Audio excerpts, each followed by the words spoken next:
Hey everybody, how are you all? Here we are. It's Wednesday, March 14th. We get the privilege of exploring the gospel according to John with the whole day. So that's awesome. Like that doesn't happen every day. Last year, the challenge, as I was thinking about preparing for this day last year, it was Ezra and Nehemiah. So I love Ezra and Nehemiah. Some of you do. You're not normal if you do. And so the challenge there was trying to read with fresh eyes and discover this thing that seems like it's not that valuable. I feel the opposite way coming to the Gospel of John this year, where I don't feel worthy of the task.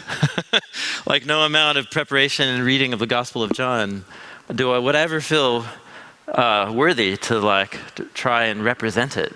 But I'm going to try anyway. And then I'm going to try and invite you into the fourth gospel. And then you all are going to sit with it, and I hope try and represent it to your own church communities. Holy cow. Dude, you guys, the Gospel of John. What's happening? It's really, really wonderful. So this is one of my favorite things to do, is to be with people who care about the body of Christ and care about inviting people into the story of Jesus in local churches and sitting with an open Bible and learning.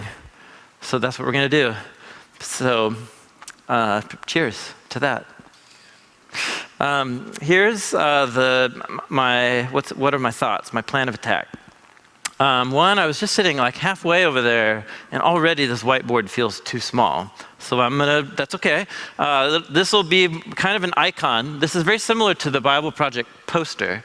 And I'm going to show you where you can download a high-res version for yourself. And you might want to, if you have a computer or tablet, you could have that open, and that will be a good, helpful map.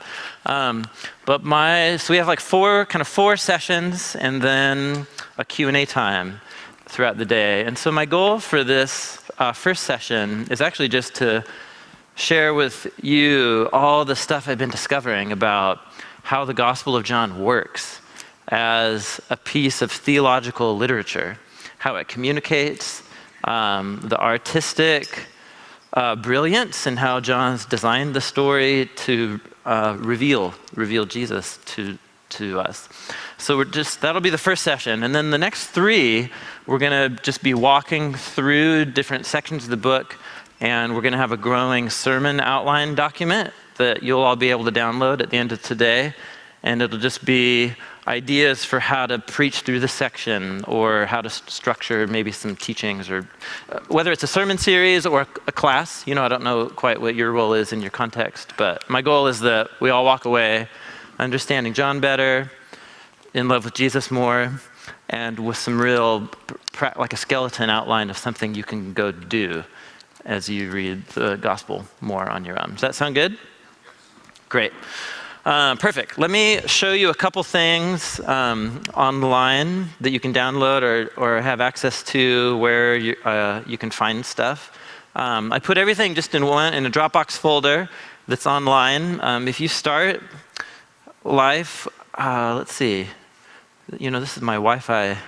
This is remembering it from a year ago. Is this going to work for me?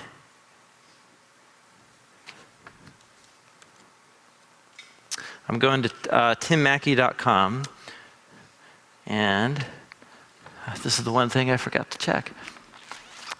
Any thoughts?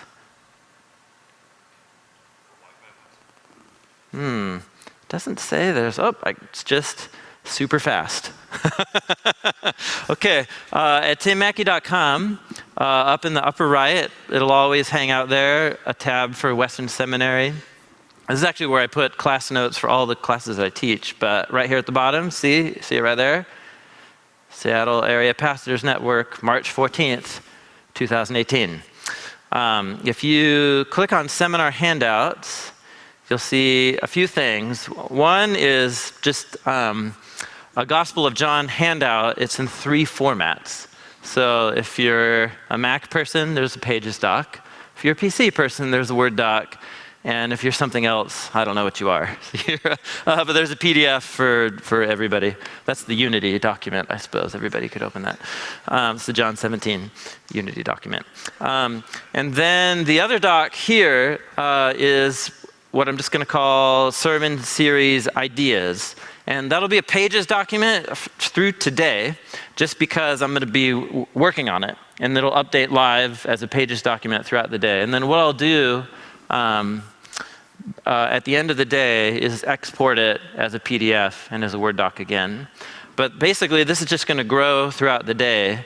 And as we explore different parts of the book, I'm just going to throw together, here's like a class, or here's a message with some ideas, and we'll kind of walk through it. So that'll meant to be a tool for you. And then I believe then we go from today, you can either take that, or there'll be even more outline sermon class resources that'll come from a team that comes out of here. Is that right?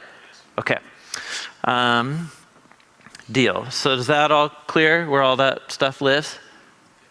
Perfect. All right. Let's do this. I want to read you a couple quotes from great people I've been learning from. Oh yeah, I'll show you one more thing that has been awesome. In terms of books or recommended resources on the Gospel of John, for Ezra and Nehemiah, there's a pretty short list of like awesome commentaries. It's the opposite problem for the Gospel of John. There's just way too much. There's way too much. So I don't know how you work or use commentaries. What I found when I was just in like a weekly teaching ministry at a local church was I just had to pick like one. Pick one resource, and then I would pick like my other resource that I tried that was different, and because I only had time I wanted to read the Bible more than reading commentaries, but you guys know what I'm talking about. Yeah, so here I'm gonna recommend like a super in detail, no stone unturned type of resource, and then a more high level popular resource. So there's two crawling sentence by sentence, word by word through the Gospel of John. There's two resources that I think would be helpful. You can look into them. One is by the kind of well-known Donald Carson. He wrote the volume in the Pillar New Testament commentary. Here we go. And it's fat.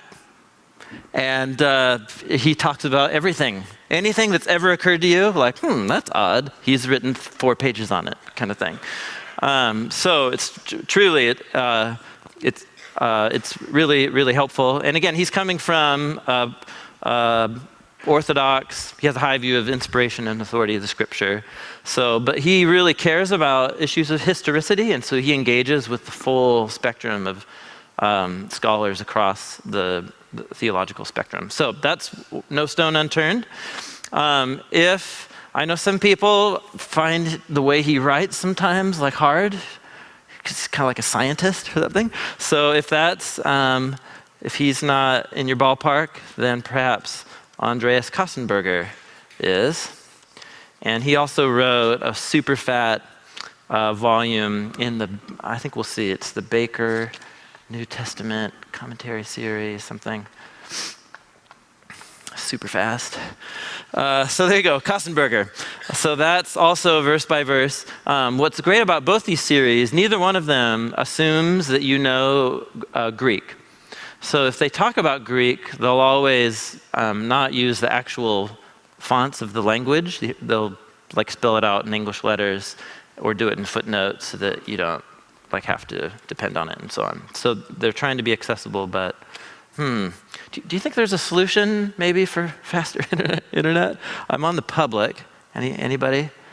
I see there's a couple others. Oh, okay. Cheers. All right. Got it. Yeah. So, there you go. You can see how I spelled it. It's Andreas Kassenberger. Okay. Cheers. Oh, all right. Yeah, it's okay. This happens.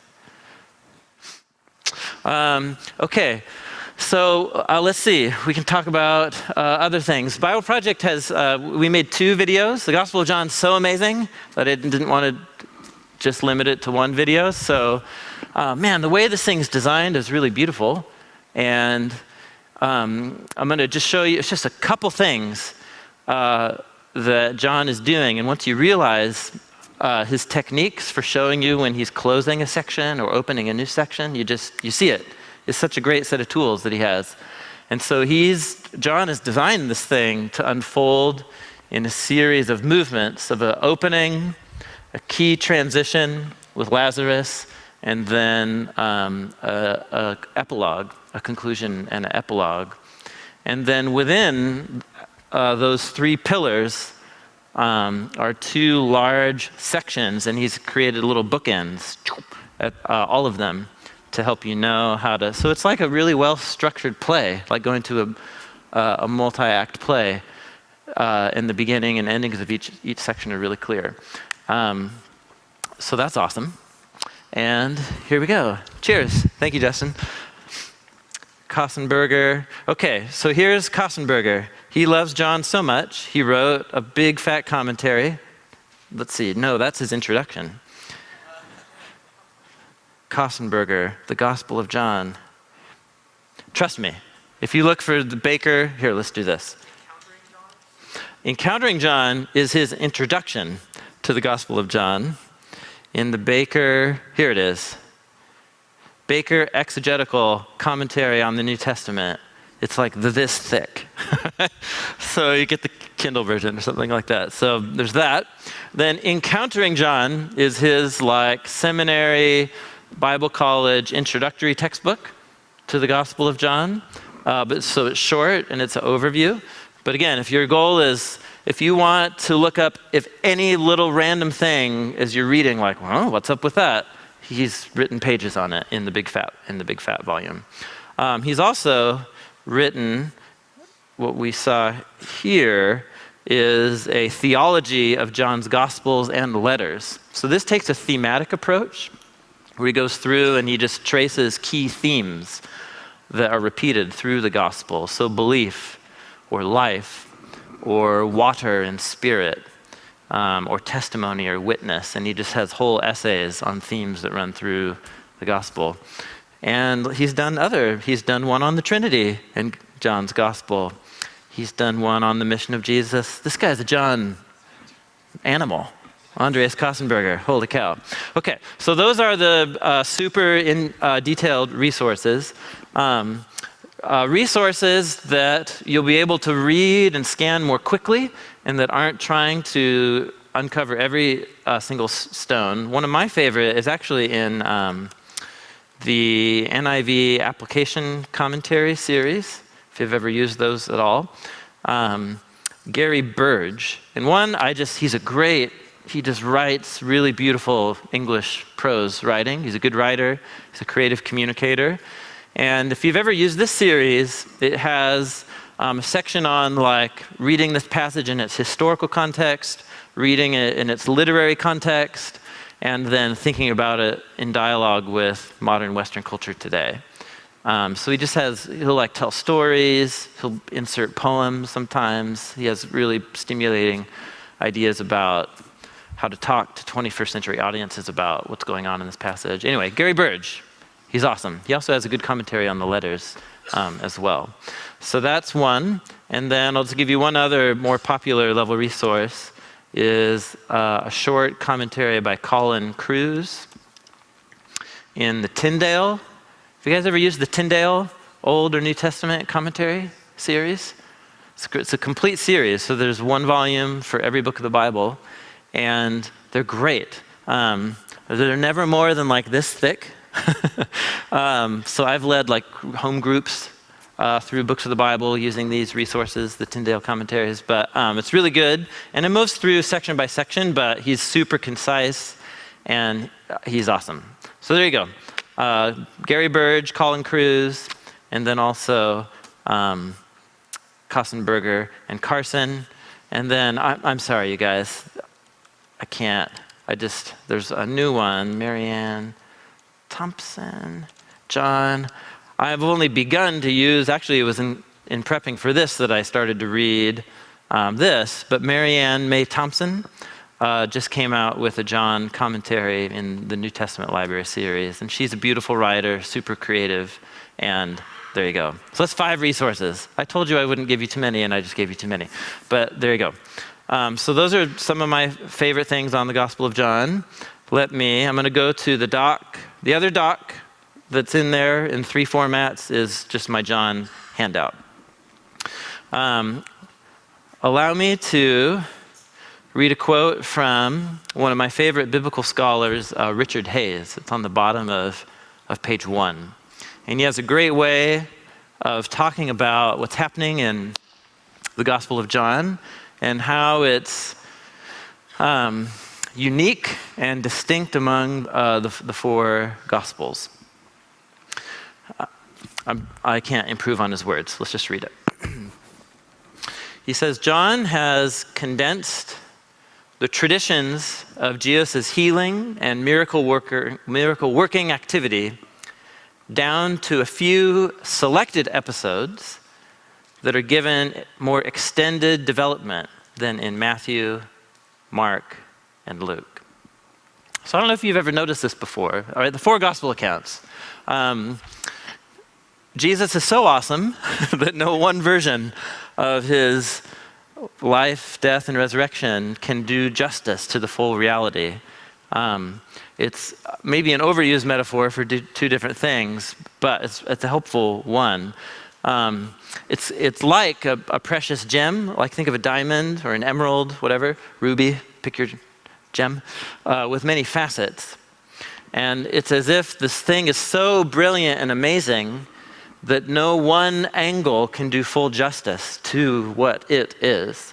And so you actually come to appreciate the thing that you can ever only look at, given your limitations, from one angle at a time. But every time you're looking at it from one angle, you actually aren't seeing the whole thing. You're seeing a faithful representation of one aspect of that particular facet. And so that's what the 4 Gospels are like. Jesus is so awesome that you get him in multi-dimensional reality through the Gospels. And there's something that makes Matthew, Mark, and Luke in particular connect. There's 3 similar type of facets, and that's that they tend to tell stories of Jesus that are short and that come rapid fire, one after another, and then he'll just start talking for a long time. If you have a red letter Bible, this is easy to spot, because it'll just be like lots of not red letter, and then just big blocks of red letter. But the narratives go pretty fast paced. And then when you hit John, it's different, isn't it? You've probably noticed this before. So Jesus talks for longer periods of time and has longer conversations with people in John than he does in any of the other 3. You guys know what I'm talking about? So usually it'll be like the Pharisees showed up, and they'll be like this, Jesus says one sentence, and they're like, what are you talking about? And Jesus says another puzzling sentence, and we hate you, whatever. And then right, and it culminates, boom, and it's over. And it's just one little paragraph.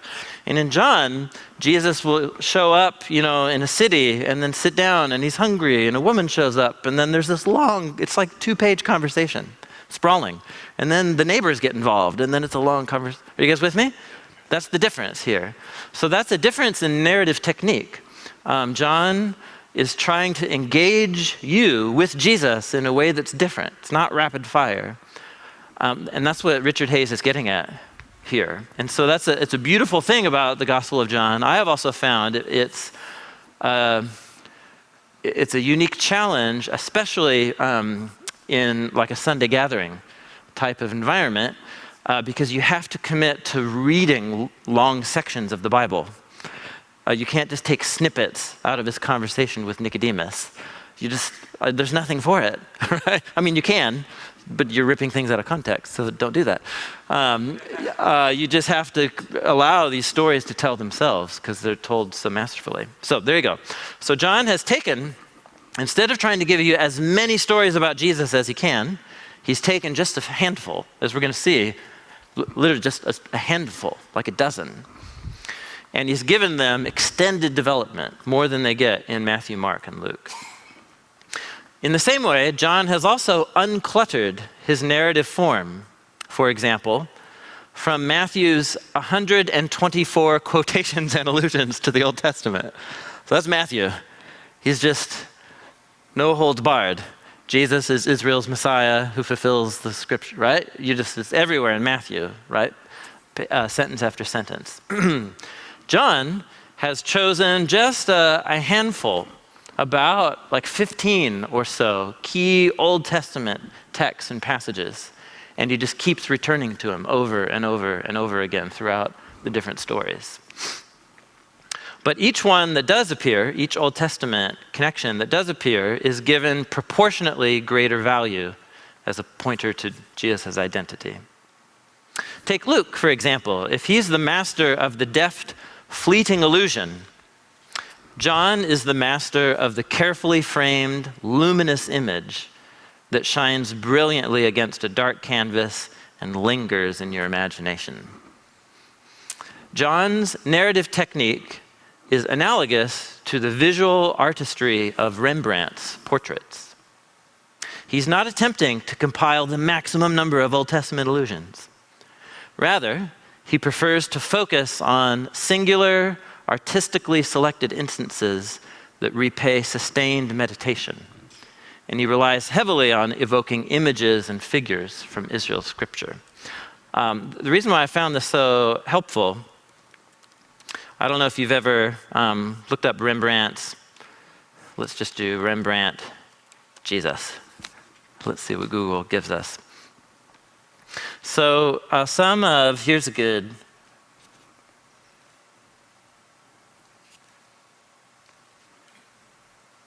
here, I'll just do,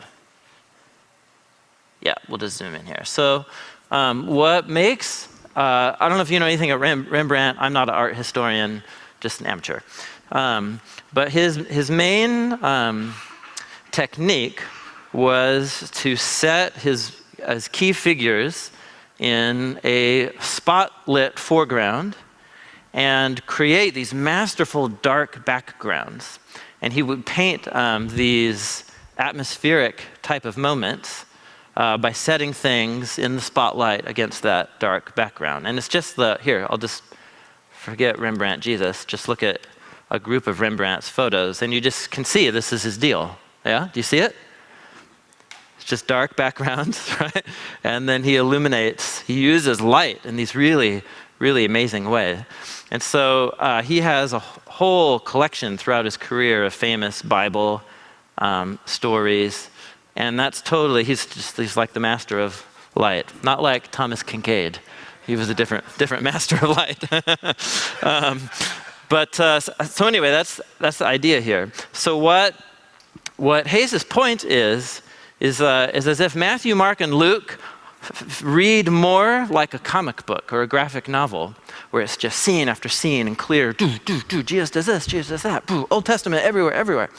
Whereas reading John's gospel is a lot more like staring at a Rembrandt. And the whole scene tells a story, right? Of, like here with Moses, of his emotion and of his face, what's happening up above his head, what's happening in the abstract background, but that abstract background communicates a scene of disorder and chaos and darkness, right? So it's a really amazing set of techniques that Rembrandt uses. And that's Richard Hayes' point is that, about stocks. That's Hayes' point about when you're reading the Gospel of John. This was very helpful for me. So when, the Gospel authors all have different facets of a diamond. And so what John wants you to do is not gain the maximum amount of information about Jesus. What he wants you to do is sit with these handful of carefully crafted portraits of Jesus at a wedding, of Jesus storming the temple, of Jesus in a dark room with a rabbi, of Jesus with a Samaritan woman by a well, of Jesus going to Jerusalem during the Sabbath and during Passover and during Tabernacles and during Hanukkah, Jesus raising Lazarus, Jesus in the upper room, Jesus before the powers. It's just are you with me? It's just like a dozen portraits. But each one is a universe unto itself, like a Rembrandt. And the longer you stare at each one of these individual scenes, it's like, whoa, it's like the Matrix. Right? You're just like, whoa, it's so masterful how he did that. That's one thing. And then the other thing that I want to spend the rest of the time talking about is the way John has built the narrative is that with the introduction, he's given you almost every single key word or idea that he's going to riff off of in the rest of the book. But he gives it to you in seed form, or just a little hint form. Jesus is called in chapter 1 all of the names or titles that he will be called in the rest of the book, for example. And these people have no clue what they're saying about Jesus, like at the beginning. But then as you realize, like the reason it's there is for you, the reader, to begin to watch these characters discover who Jesus is, because the whole package deal was given to you in the first chapter. So it's the way John's designed this, it's very different than Matthew, Mark, or Luke. And he's intentionally designed the story to not give up its secrets to you on the first reading. Like you won't, and this is what's brilliant about the Gospel of John, is can you get the basic idea by reading it the first time with somebody who's never read the Bible? You actually can, right? The images are so universal. Jesus is the Son of God, and he's sent to save the world because God loves the world. And if you believe in him, you will have eternal life. Yeah? It's the Gospel of John, right? Just read it one time with somebody who's never read the Bible, and that'll be loud and clear. So that's absolutely, those are all key repeated words and so on. But that's level one. That's level one. And then what John has done is every time that you reread it now, you're going to begin to notice more repeated ideas and themes. It's like Easter eggs. He's planted Easter eggs perpetually throughout the whole thing. And then all of a sudden, you'll notice that there's a scene that happens here in the water, in the baptism of Jesus. And then you'll notice maybe on your 14th read-through that water keeps coming up. Yeah? Water. Whether it's water turned into wine, or water at a well, or drinking Jesus. You drink Jesus, right? In these stories here, and then he's the water of life, and then right? And then water. All of a sudden, water is everywhere, and then there's water gushing out of his gut as he hangs on the cross. You're just like, what's happening? That's level 14, right? There's the water, spirit, blood thing going on. That's a whole red thread going through on. There's the belief theme and the testimony theme and the Trinity theme and the community of love that is the Trinity inviting you into the eternal community of love and life in the Trinity. The I and them and you and me and they and the Father and right? There's that whole thing. That's level 33, that runs through it. And he's made the thing so that you have to read it for the rest of your life to fully get what's going on here. It's wonderful. And actually every book of the Bible is like this, but the Gospel of John in a really beautiful and awesome way. So that one paragraph of Richard Hayes, for me, captures the essence of what's going on there. And I hope that after today, you're just so excited, you just want to reread John for the next year. It's like the main thing that you do. And that you can pass that contagious excitement on to the people in your church communities, because dude, this thing, it's just bottomless. That's why I don't feel worthy of the task, but we're gonna do it anyway. Okay, so that's how you guys doing? Good.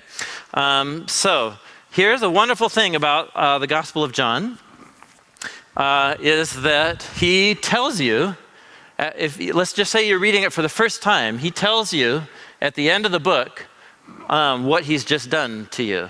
As you're reading through the book, you realize he's really messing with you and your view of the world and of yourself and God. And that by the end of the book, he actually tells you, okay, here's what I'm doing to you, here's why, and here's what I'm trying to get across here. So this is wonderful. This is, again, I'm just calling these some guideposts for reading John. He's written his account with an agenda, and he tells you what his agenda is at the end of chapter 20.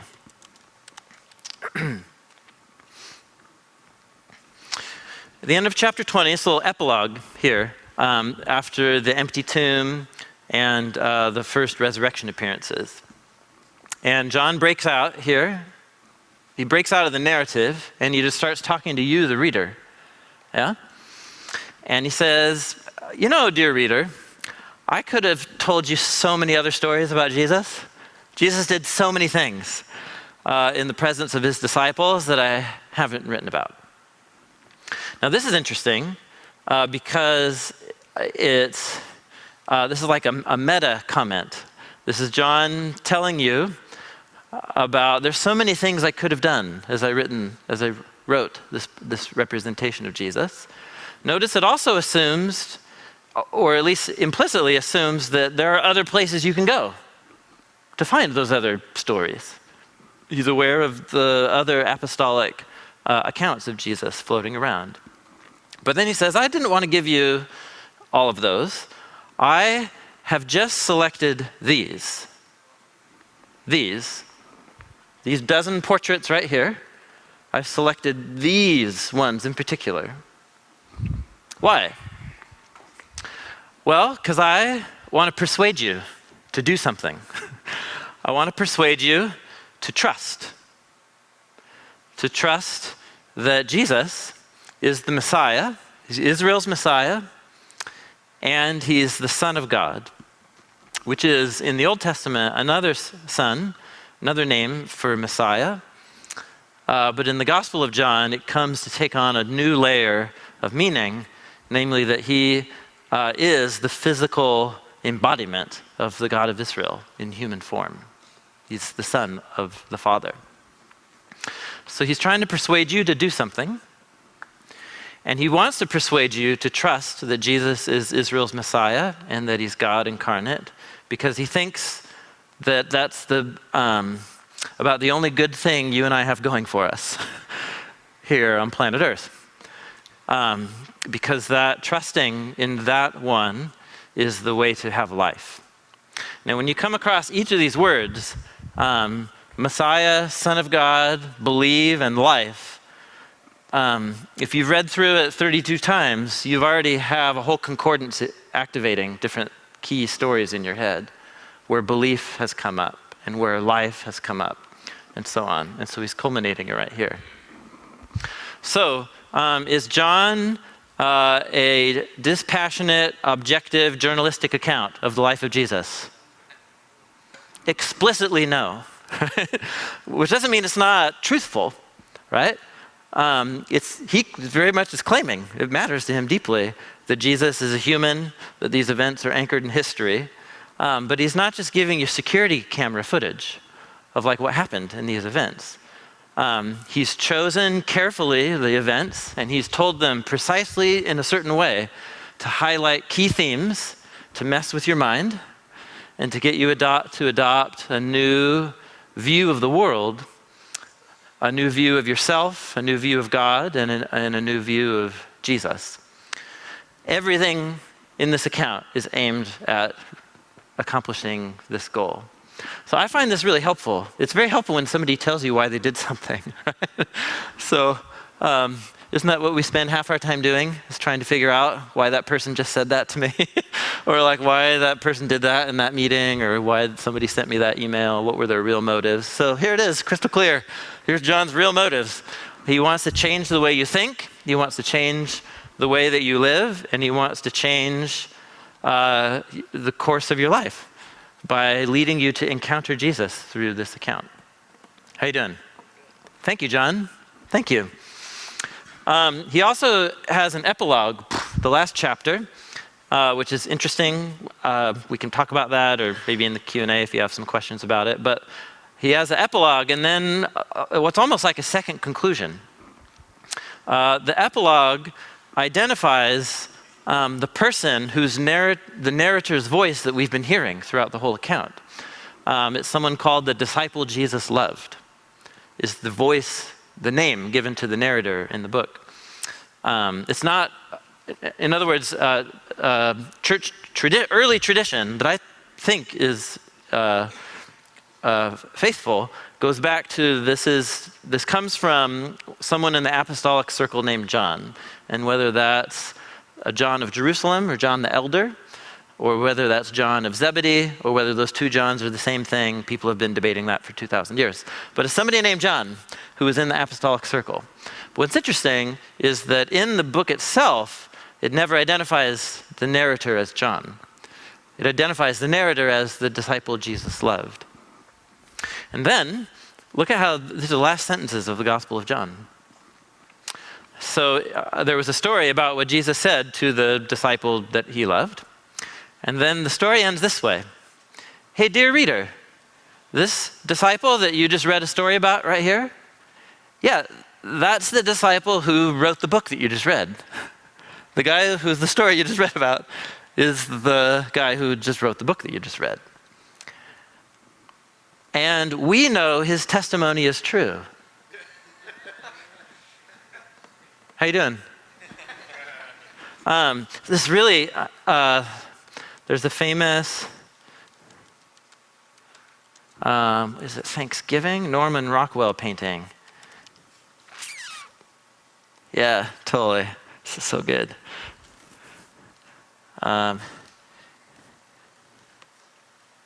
Here, yeah, I just want the Google image by itself. Well, can I? Yes, I can. All right.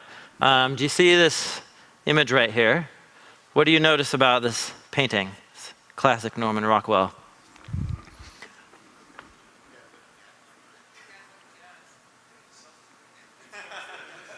So I'm just waiting for you to, it's a great effect once you all get it, right? So this is a Leave It to Beaver depiction of America, right? So severely limited portrait of American life, but yeah. So anyway, there's that. But it's classic painting. And what's funny about this photo? So you feel like you're a voyeur almost, right? Like you're invading secretly a fly on the wall, watching this story play out in front of you. And then all of a sudden, you realize built in to the story is somebody who's aware of you. Looking at the picture, the guy in the lower right there. Do you see that? So this is like meta. When I say the word meta, this is art being aware of itself as art. This is somebody trying to be aware of you as a viewer and include you in a unique and important way. This is exactly the effect of the final sentences of the Gospel of John. You just thought you were watching security camera footage.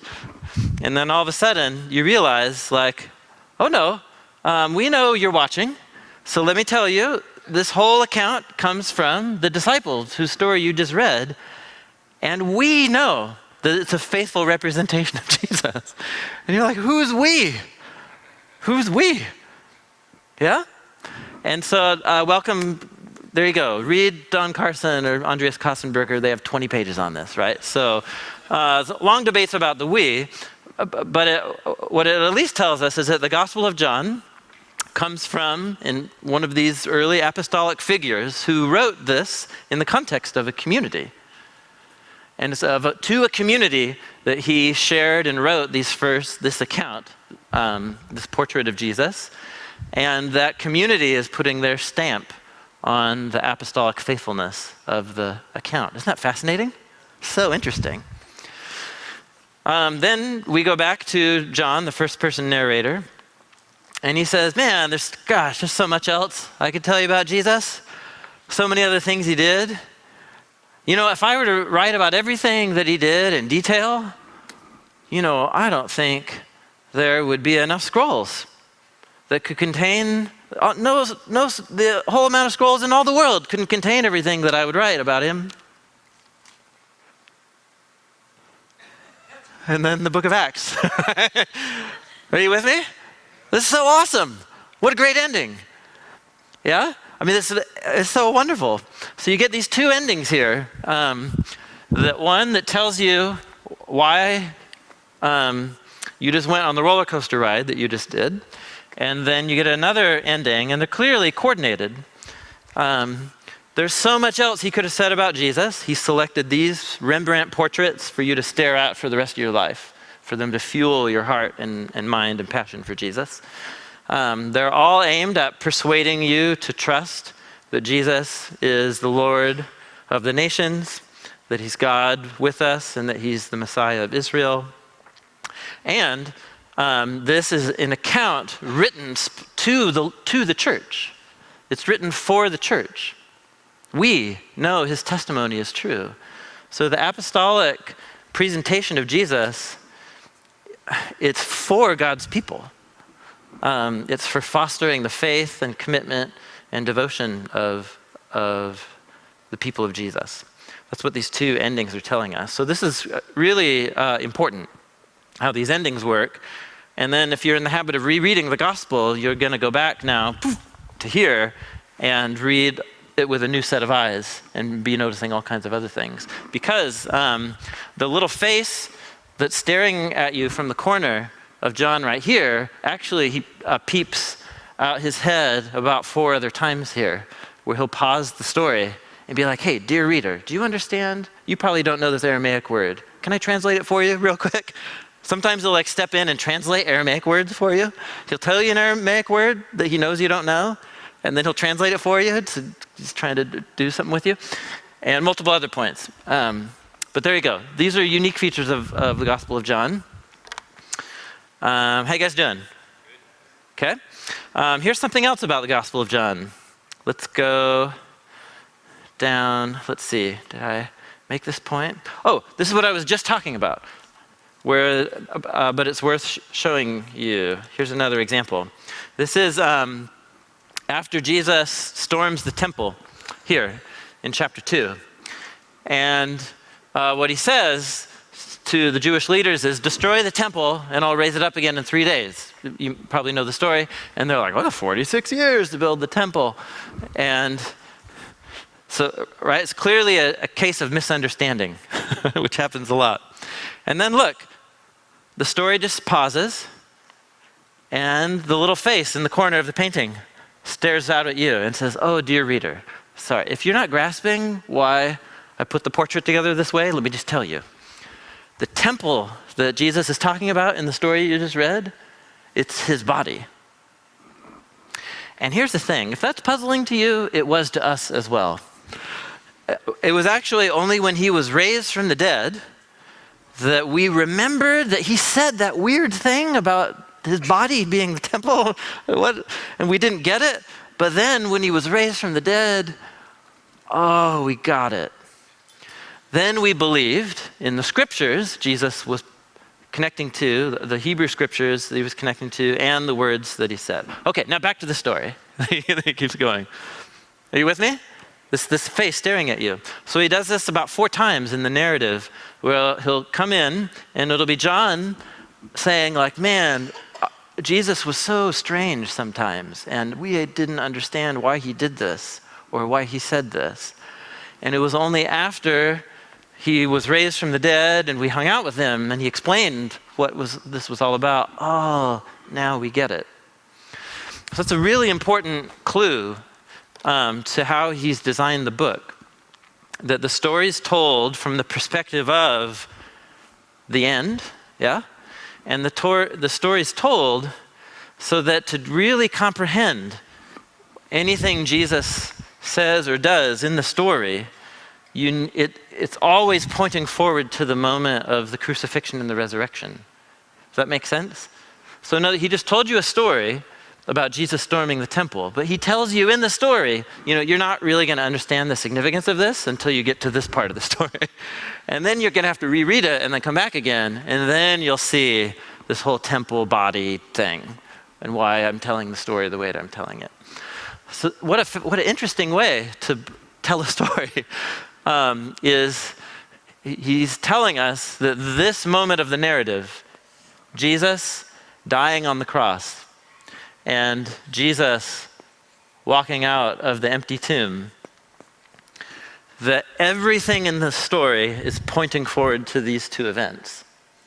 And actually, these 2 events retrospectively illuminate and make sense of everything Jesus is saying and doing in these stories. He's made them intentionally puzzling so that you only find out what this means until you get to this point.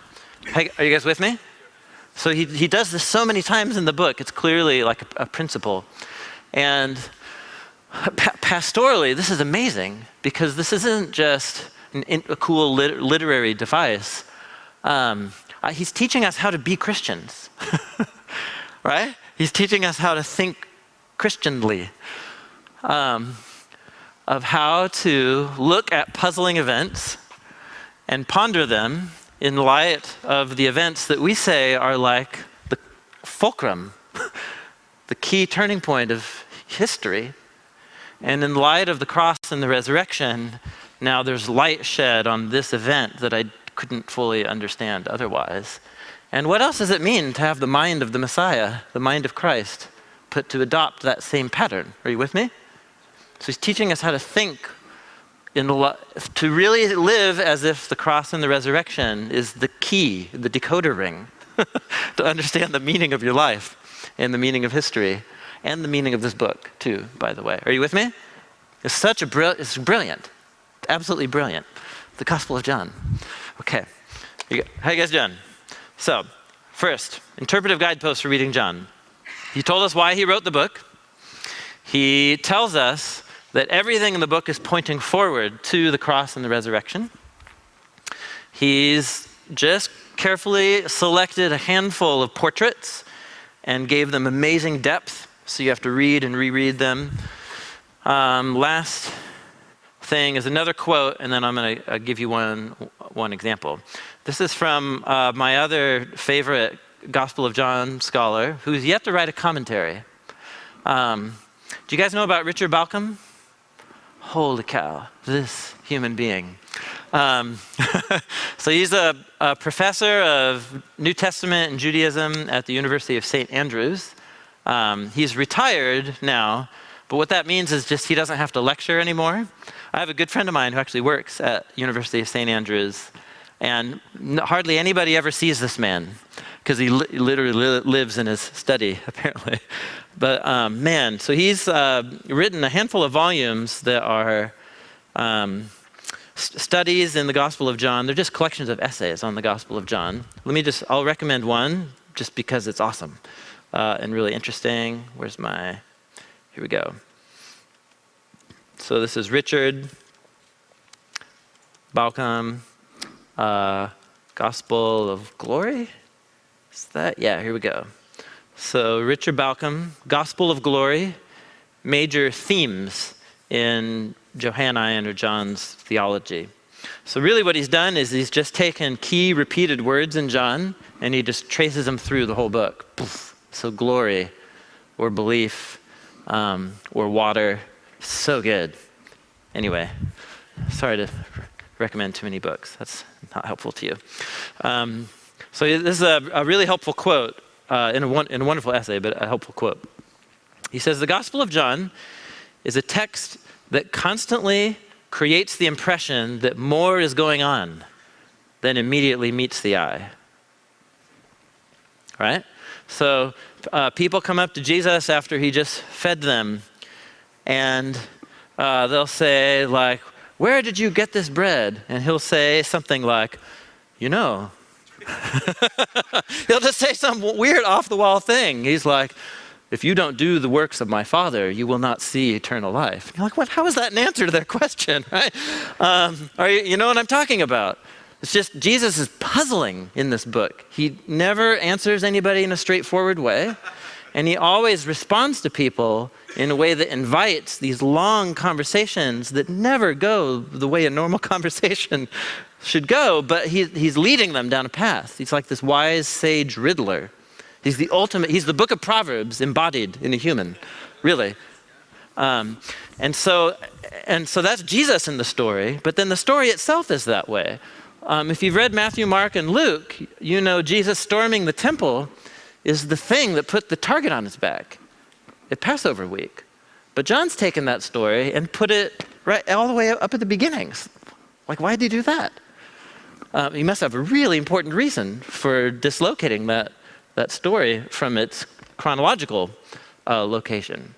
Why does Jesus keep going to Jerusalem for all of these feasts here, for during the Sabbath and during Passover and Tabernacles and Hanukkah? There must be more going on here, why he stacked all the feasts together like this.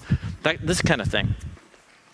The author deploys the power of metaphor and symbol in a masterful way so that the stories and teachings of Jesus are constantly and mutually illuminated by referring to other texts within the book. So, for example, John comes onto the scene, John the Baptist, and he talks about himself as a witness. Like the words repeated like 10 times in the story here. Witness, I testify, I'm a witness. So testimony language. And then all of a sudden, as you start reading through, you realize there's this whole testimony witness motif by the mouth of two witnesses. Yeah, that key passage in Deuteronomy. And then all of a sudden you realize John has arrayed this whole thing like a court case. And he's constantly putting different witnesses on the stand before you. Sometimes it's John, sometimes it's Jesus himself, sometimes it's the voice of the Father, sometimes it's other characters who testify about Jesus, sometimes it's the miracles Jesus performs. And so you can just trace through the witness theme. And all of a sudden, it's sort of like if you have special like 3D glasses, you put on your witness testimony glasses and you look at John, and then like all these different places light up in the book. And so he's made them so as you read through your 48th time, and you're just looking at that repeated word, you're going to notice it's like this complex tapestry. That's what Balcom's talking about here. Each story has been coordinated with other parts of the narrative so that stories acquire more layers of meaning than the surface one. John's a master of irony so that characters constantly say more than they intend, and sometimes even the opposite of what they mean. So Caiaphas, think of the Caiaphas scene where they're talking about how Jesus is a problem. The Jewish leaders, he's a problem. So maybe we should kill him and get rid of him. And Caiaphas says, it would be really expedient for us, instead of Rome coming in here and killing all of us, what if they just killed one man on behalf of the nation? And then John inserts right there and he says, he had no idea what he was saying, but can you believe what he just said? Like he'll do that kind of stuff. Jesus is constantly misunderstood, foregrounding the question of the true meaning of his words. How many conversations go off the tracks from the other people's perspective, right? It's just conversations never go in a straightforward way. And Jesus is always saying these half riddles. And people are like, what? What do you mean? Eat your body? What do you mean, Jesus? Drink water from your belly? What do you mean? The gospel is also shot through with intertextual connections to the Hebrew Bible that expand the meaning of any given story when you notice them and ponder them. The book was written not only to make sense to first-time readers, but it was designed to be studied in order to yield its full cornucopia of meaning to only the most attentive of students. Its frequently riddling character is meant to tease the intelligence and entice the readers into its multi-dimensional world of meaning here. For example, there's a story in John chapter 9 where Jesus heals the eyes of a man born blind and he's able to see. Yeah? Famous story. Now, by the time you get to chapter 9, however, is that, so that's in this, it's in the Feast of Tabernacles complex here. So by the time you get to here, however, you have been trained, if you're an attentive reader, you've been trained to the meaning of blindness and sight, and how seeing Jesus is equated with believing in him. So being able to truly see him is an image in multiple stories of trusting and believing in him. And so all of a sudden, the surface level meaning of a guy's eyes being healed so that he can see and see Jesus at the culmination of the story, that all of a sudden, if you have your blindness sight glasses on, and then you look at John, it's like all kinds of things start lighting up here. This is what Baucham's talking about. So another image, it's just an image, but related to blindness and sight, is light and darkness. Because can you see if you're in the dark? No. What do you need to see if you're in the dark? You need light. Does Jesus ever talk about that very thing? He does. So all of a sudden, we're up all the way to the opening paragraph where Jesus is the light shining in the darkness. He's already been preparing you for this motif from the first sentences of the book. So Jesus is a light shining in the darkness. Then there's going to be all of these different stories about whether or not people are able to truly see. And seeing is equating with believing in multiple texts. And so if you don't believe in Jesus, you can't see the light, even if it's standing right in front of you, which means that you're walking in darkness, which is the equivalent of acting in unbelief. And wouldn't you know it, all the stories of unbelieving people in the Gospel of John take place at night. Are you with me? You're just like, oh my gosh, how long did it take to write this thing? You know, like, are you? Yeah, and on full inspiration of the Spirit, that's fine. But dude, this took this guy a long time because every word of this book is keyed into these elaborate interconnections of meaning. And then just remember, by the way, that introduction to light and darkness in the first sentences of the book is just riffing off of the first sentences of the Bible from the book of Genesis, which means that John is attuned to really important Hebrew scriptures that have the key words light and dark, blindness and sight. Particularly Genesis 1 and Isaiah chapter 6 and Isaiah 53 have blindness, sight, light, dark stuff going on. And so you're constantly going to find in the matrix of light, dark, blindness, sight stuff going on, you're going to find little phrases from Genesis and Isaiah keep popping up in through the story. So there you go. This is the first thing I wanted to communicate because this has been such an exciting set of discoveries for me in the last few years, and it's made reading the Gospel of John just such a delight because it's like a detective story. Right? You're constantly assuming there's more going on here. Now here's the thing. Here's what I'm saying. What I'm saying is that the Gospel of John is written to tell stories that are intentionally symbolic. There's a literal surface level meaning to the story, but he's intentionally made it so that that's just stage one. And the whole point is that you get to stage 83 or whatever. And so he wants you to begin thinking about a story about people eating bread or a story about sitting by a well or a story of sitting by some steps where a guy gets into a pool to get healed, right? All of these literal things in the story, in a Rembrandt portrait, they take on these symbolic luminescence, and then they connect to all of these other similar symbols throughout the story, and you realize I'm supposed to look at the whole presentation here. Now, please don't preach about this. That's not what I'm saying here. I'm just trying to pass on a set of tools that has made the Gospel of John so exciting to read. Because every one of these complexes, matrices of light and darkness or testimony or water or blood and so on, every single one is just another facet of the diamond. And the whole point of looking at the diamond is right here, is that you fall in love with Jesus again. And you see the life of this man, right, who walked around 2,000 years ago and said and did all these puzzling things that didn't make any sense until this went down. And then once this went down, the people who were around to experience all of this realized this is the decoder ring for the meaning of the universe.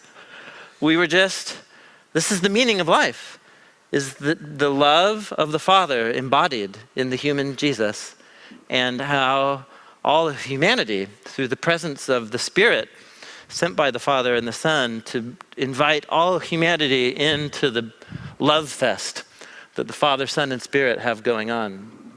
And you're meeting someone in this book. That's the whole point. You're actually encountering a living person when you read this book, because it's the voice that's inviting you into the thing that you're reading about. So the Gospel of John, man, holy cow. can you see now why I don't feel like, who can do justice to what a masterpiece this is? But I'm doing my best. So what essentially I want to do for the sessions that remain is begin working through sections of the book. And sometimes what we'll do is we'll just be reading in a section, hit on a word, and then I'll just show you the matrix, how it works through the rest of the book, and then we'll come back and keep going through.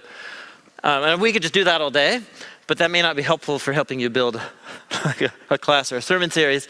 So my goal, at least I'm going to try, is both be showing you what it's like to read John this way, but also to move through the sections of the book and walk away with that skeleton of what a sermon series on this book could look like.